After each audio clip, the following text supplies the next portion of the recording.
I mean, with musicals, they're tricky because either you love musicals or you couldn't pay me to watch a musical. There's no middle ground. You're not indifferent about musicals.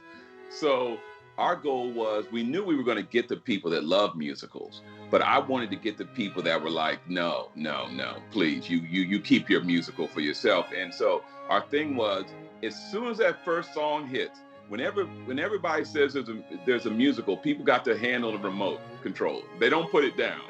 And I said, Debney, they're going to have their hand on the remote for that first song, and we got to make sure we knock them out the box. So Debney was threw in these strings in this beautiful this suite that got us into Jangles, and that really got the party started. And it was this orchestral mixing with this African vibe, because Jeronica's Jangle is a black man in the 1800s. So that meant he's one generation maybe removed from Africa. So we wanted to have this orchestral bottom, but give them this sense of royalty and this.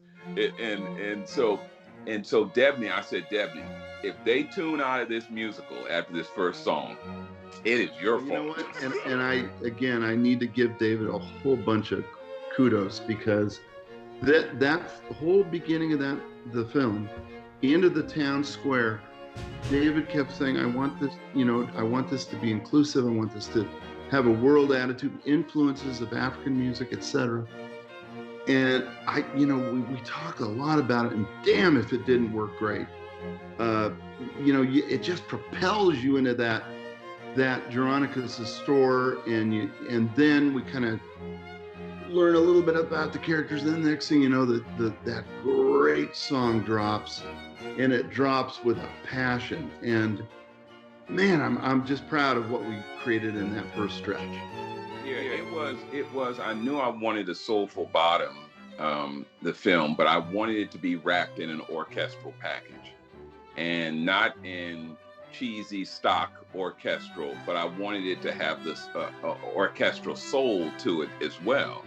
And so we had recorded remotely, but it's just a testament that even remotely, I was in the scoring session with Debney over Zoom, and it was emotional. Tears were in my eyes. Imagine.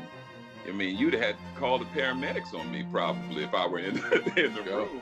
Well, I can't wait until our orchestra, the Golden State Pops Orchestra, can perform the live-to-picture version with live singers of this show in a concert in the future. From your lips to God's ears, That is absolutely how we need to celebrate the pandemic being over. We need to go to the Hollywood Bowl. We need to have this beautiful orchestra there with our singers, and we just need to let it soar.